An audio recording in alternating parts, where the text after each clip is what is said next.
diseminasi saya untuk budaya positif untuk keperluan aksi nyata saya di modul 1.4. Sebelum kita mulai ke budaya positifnya, kita mulai dengan pertanyaan pemantik terlebih dahulu. Menurut Bunda, kira-kira setuju atau tidak setuju? Yang pertama, hukuman itu dapat mendisiplinkan peserta didik.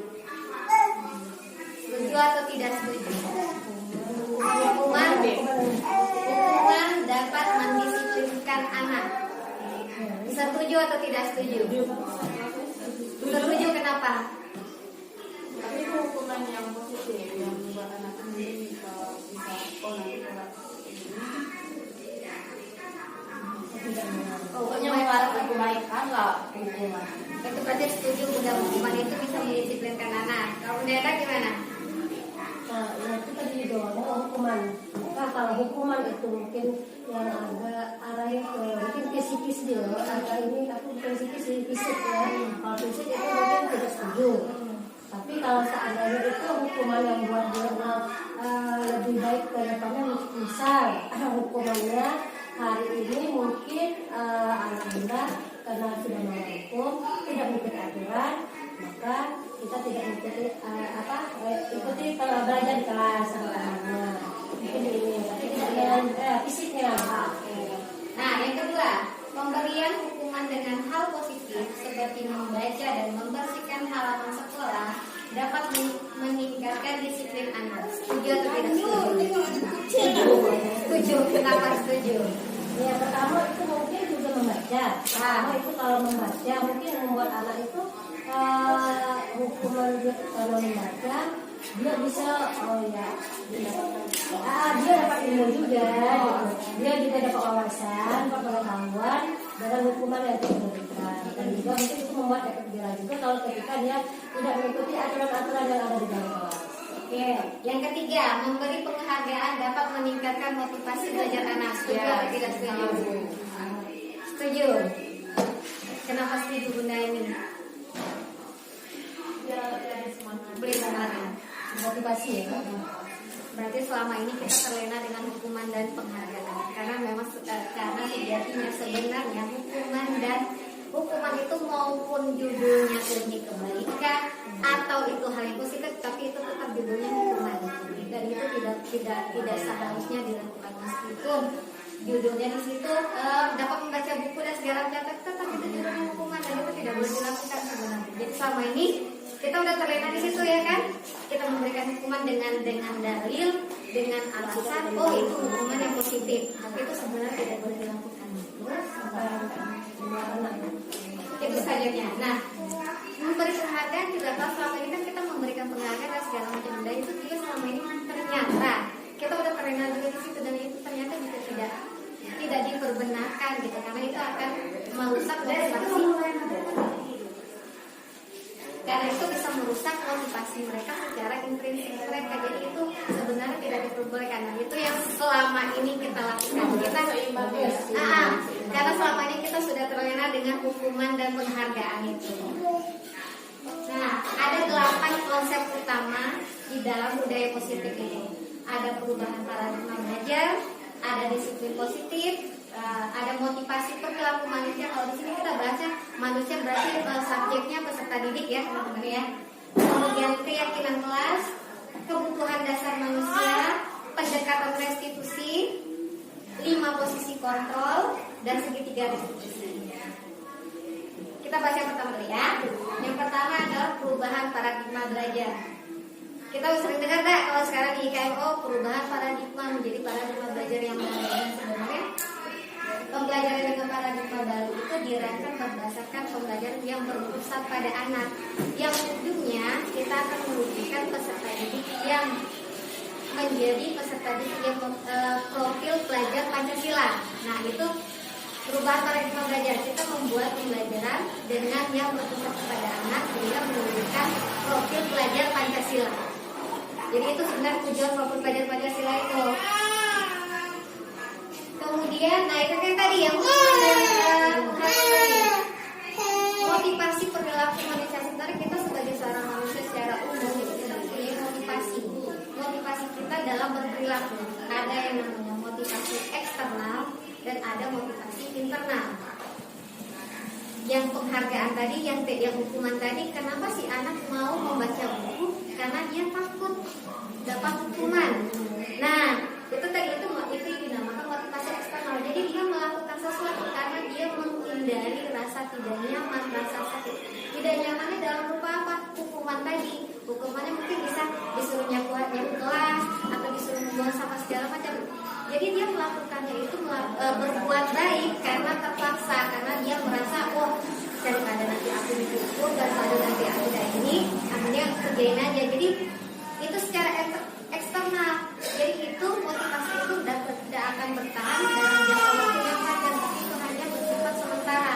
Dia hanya melakukan sesuatu karena menghindari hukuman. Mungkin menjongkol ya. Dia melakukan, tapi tidak dari hatinya dia melakukan tapi takut hukum, secara memaksa. Akhirnya yang kedua tadi dapat imbalan atau dapat hadiah dan penghargaan. Jadi tujuan dia melakukan itu cuma buat dapat hadiah. Kita sering ya ternyata dapat harus sendiri ya. Karena kita pikir kalau bisa ini nanti dikasih hadiah mobil-mobilan misal gitu kan. Jadi motivasi anak untuk melakukan itu cuma buat hadiahnya doang. Jadi selama ini kita udah terlena dengan hukuman sama penghargaan itu tadi. Kita menganggapnya itu sebenarnya udah bagus nih, karena kalau dia takut dihukum berarti kita ini berperilaku baik. Kalau itu nggak bagus sebenarnya, itu jangka pendek. Jadi tidak ada keinginan dari dia sendiri. Yang pengen kita bangun itu motivasi secara internal dia, dimana dia menjadi orang yang dia inginkan dan dia menghargai nilai-nilai kebaikan yang ada pada dirinya sendiri. Misal kayak kita kan punya sayang teman dan segala macam gitu ya, aturan main kita. Dia meyakini sayang teman, jadi kita mengharapkannya si anak ini berperilaku seperti itu karena dari dorongan dari dia sendiri. Dia meyakini kalau sayang teman itu ini dan segala macam, kalau sayang teman itu aku akan dapat ini. Jadi kita pengennya tuh begitu, si anak berperilaku atas dasar kemauannya sendiri. Nah, tugas kita sebagai pendidik itu kita mendorong, kita memfasilitasi peserta didik supaya dia melakukan sesuatu itu bukan karena ada hukuman atau bukan hanya karena ada hadiah, tapi karena dari dalam dirinya sendiri. Dia pengen seperti itu karena dia menghargai dirinya sendiri. Kalau kita bertanya mudah, ada yang dulu ya. Keyakinan. Nah, Itu basic berarti ada mendukung kan.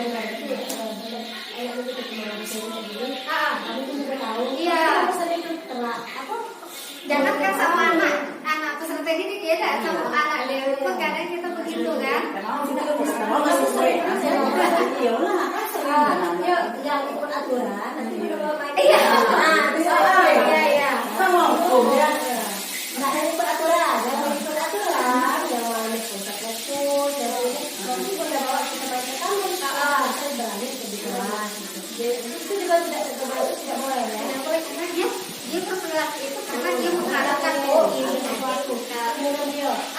Aku kalau berperilaku baik kalau aku ikut aturan ada pemain ke taman. Jadi motivasi dia tuh tujuannya tuh cuma biar bisa main taman doang. Jadi tidak ada dari dia dan itu cuma jangka pendek. Akhirnya kita fasilitasi, kita yakinin kita punya aturan main. Sayang teman mainnya fokus sayang teman. Kita yakini dia terus. Kalau sayang teman begitu. Jadi kita menumbuhkan secara terus-menerus. Dengan anak kan nggak mungkin instan ya. Tentu dengan seiring berjalannya waktu gitu. Nah kalau instan kan nggak ada ya. Kalau anak muda kan anak kecil tentu dengan kebiasaannya terus. Ada ilmu baru nih kalau Iya. Ternyata selama ini kita terlena di situ.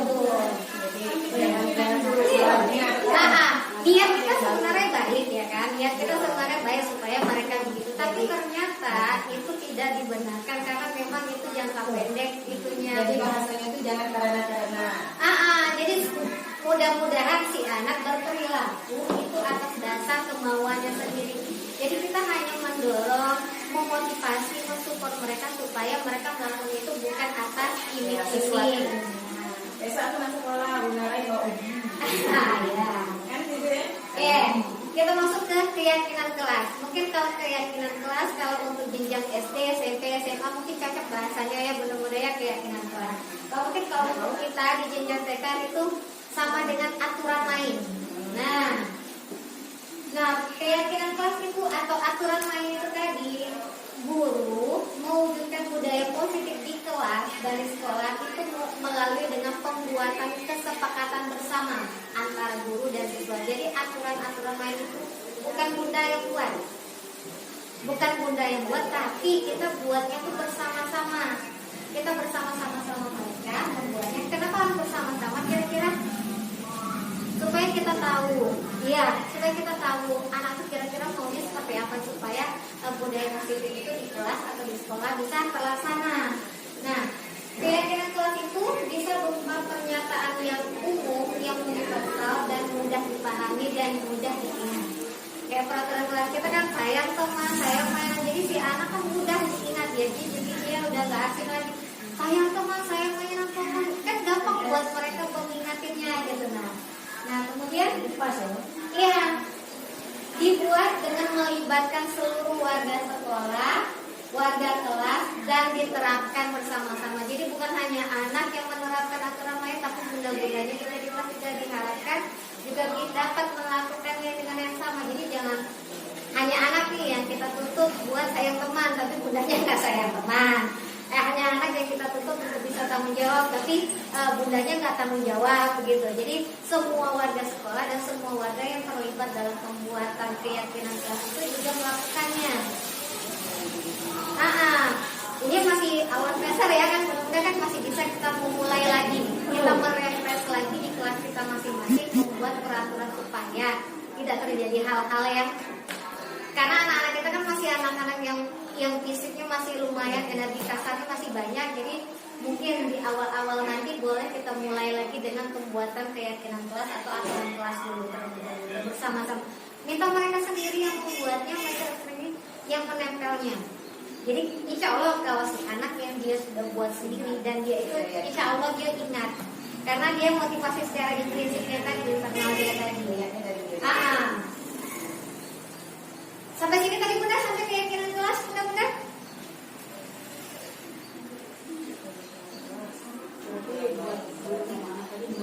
Bareng-bareng. Iya, enggak, ditempel kayak ada di kelas bunda itu sudah bunda coba buat, nanti boleh bunda-bunda lihat di kelas bunda buat benar pakai kapal gitu, jadi mereka buat sendiri pakai organik. Jadi mereka menulis, kalau anak B kan udah bisa nulis ya, jadi dia buat nulis sendiri kayak aturan-aturan main itu, dan itu ditempelnya mereka sendiri. Jika ketika mereka sudah agak melenceng dari aturan main, saya bawa lagi dia lihat, oh ini aturan mainnya udah dibuat asli kemarin, coba diingat lagi. Foto bisa? Foto bisa, PDF bisa. Foto bisa? Kemudian kebutuhan dasar manusia. Sebenarnya sebagai seorang manusia, kita ngomongin manusia secara umum, kita tuh berperilaku, hal-hal yang mendasari kita berperilaku itu sebenarnya ada dasarnya. Kenapa kita bisa melakukan itu? Kita bisa si Bunda Wai misalnya lagi cranky, marah-marah segala macam, itu sebenarnya ada hal yang mendasari gitu.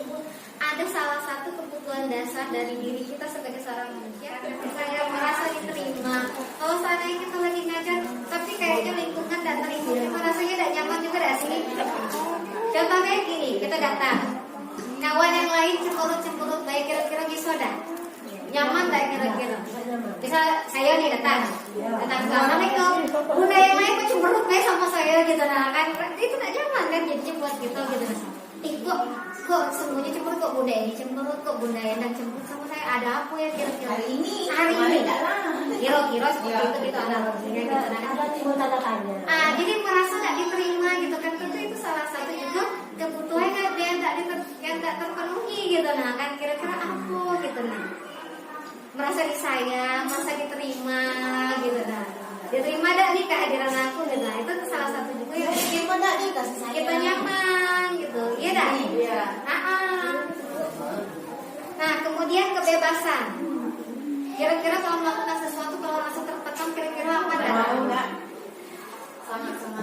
Aman lah kira-kira. Kalau seandainya kamu melakukan sesuatu dalam keadaan tertekan, dalam keadaan tidak bebas lah gitu. Apalagi saya jaga yang masuk sini juga. Tadi dia. Salah.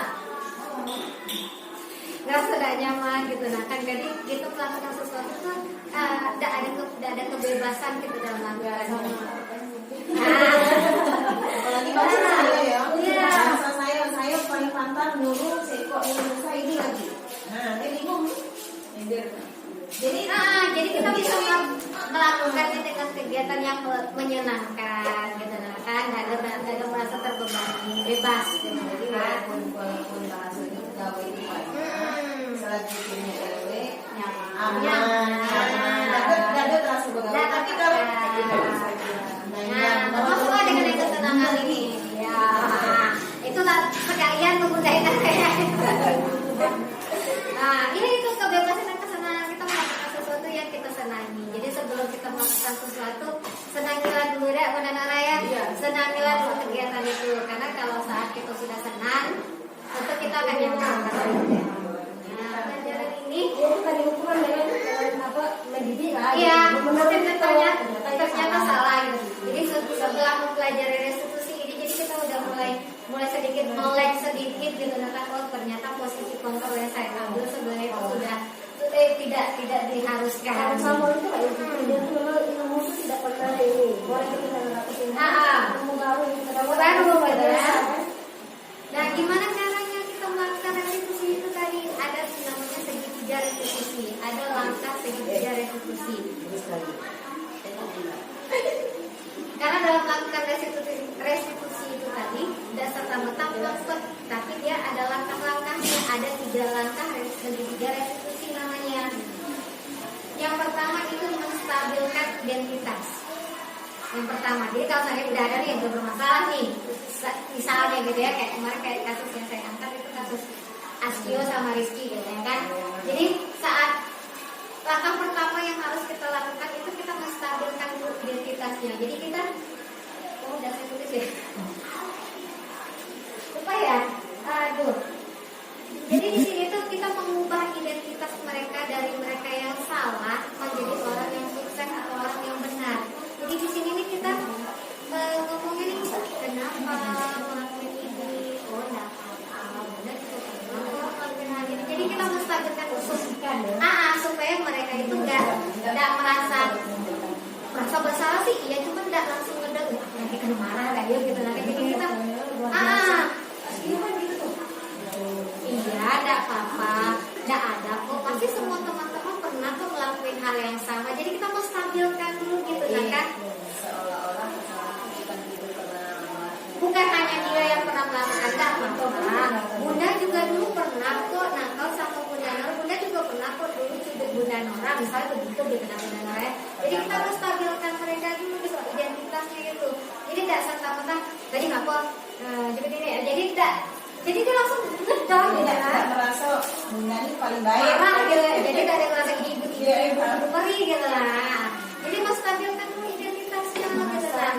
Bahasa Iya, kenapa tadi kami cubit Astio, tadi kami rebut mainan patar, tadi kami rebut patar. Oh nggak apa-apa, Bunda juga pernah kok ngerebut mainan teman, buku teman gitu. Jadi kita bikin mereka tuh tidak merasa terlalu gimana. Jadi kita menstabilkan dulu gitu tadi. Jadi kondisi bersalahnya mereka itu kita stabilkan dulu supaya dia tenang, supaya kita bisa masuk ke langkah selanjutnya. Kemudian validasi tindakan yang salah. Nah, kita validasi, kita udah tahu nih kesalahannya di mana nih. Nah, kita kasih tahu sama mereka, oh enggak apa-apa. Sebenarnya abang bisa kok pinjam dulu sama Arfi bukunya.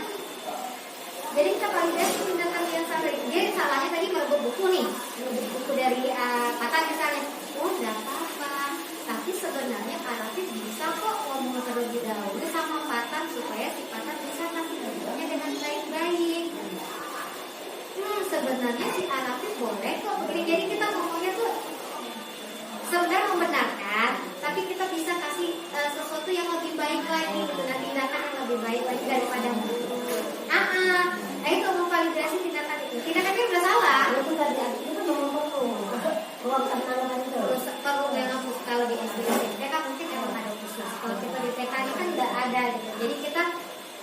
semuanya, guru kelas iya, guru mata pelajaran iya, guru BK juga iya gitu nah kan.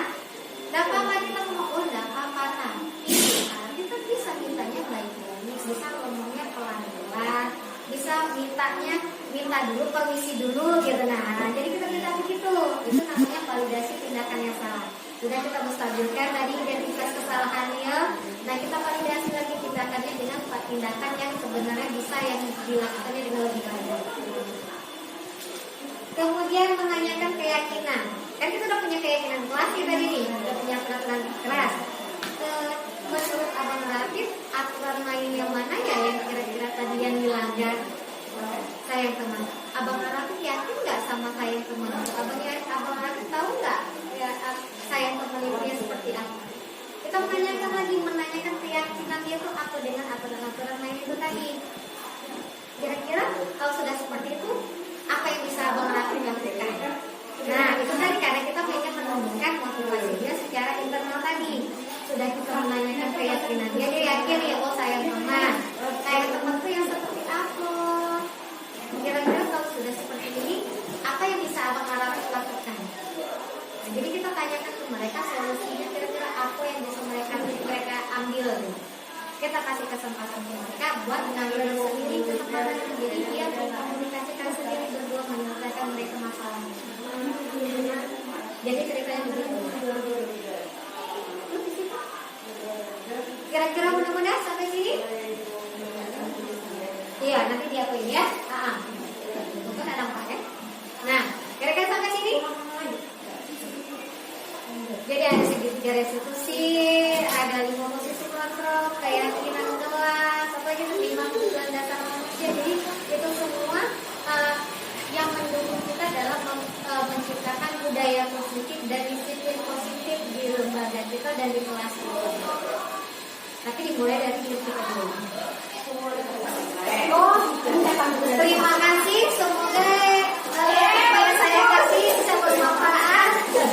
Kira-kira ada yang mau didiskusikan dari segitiga restitusi tadi, 5 posisi kontrol, ya. Assalamualaikum warahmatullahi wabarakatuh.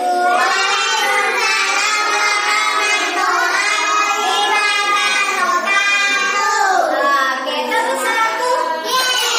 Satu, dua, 3, 4,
Tadi teman-teman sudah tuliskan aturan main yang bunda teman-teman buat tadi ya? Ya. Udah, ada apa aja tadi? Saya teman, Saya mainan, fokus, tuntas, dan gantian. bertanggung jawab. Nah, di sini ada papannya. Nanti teman-teman akan menempelkan aturan main yang sudah kita buat sama-sama tadi ya. Kita mulai dari anak perempuan dulu ya. Oke, silakan anak perempuan. Di sini Anin, di sini Ahla. Silakan ditempel. Boleh pakai lemnya? Ahla, boleh pakai lemnya? Apa? Ahla mau apa? Oke, silakan. Abang ya. Bersama abang adik, Apa?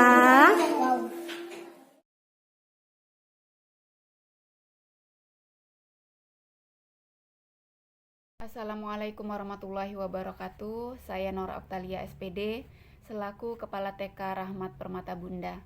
Alhamdulillah, salah satu dari guru kami yaitu Rizka Desrianti SPD yang saat ini sedang melakukan dan menjalankan tugas-tugas dari CPG-nya angkatan ke-7. Kemarin dia telah mempresentasikan diseminasi budaya positifnya, yaitu ada 8 macam. Yang pertama, perubahan paradigma belajar. Yang kedua, disiplin positif. Yang ketiga, motivasi perilaku manusia. Yang keempat, keyakinan kelas. Yang kelima, kebutuhan dasar manusia. Yang keenam, pendekatan restitusi. Yang ketujuh, 5 komposisi kontrol restitusi. Yang kedelapan, segitiga restitusi. Di sini pun ia telah menerapkannya di lembaga. Yang paling utamanya dia telah memberikan atau menyebarkan ilmu ini kepada teman-teman sejawatnya atau guru-guru di sekolah. Semangat untuk Rizka Desrianti, dengan ilmunya jangan bosan terus menggali dari CPG ini. Terima kasih. Wassalamualaikum warahmatullahi wabarakatuh. Melalui kegiatan diseminasi kemarin, saya jadi tahu bagaimana cara menerapkan budaya positif di kelas, bagaimana cara membuat aturan main, dan bagaimana menenangkan anak yang tidak mengikuti aturan melalui segitiga restitusi. Kedepannya, saya berharap akan lebih banyak ilmu-ilmu yang akan diterapkan oleh CPG kami ini.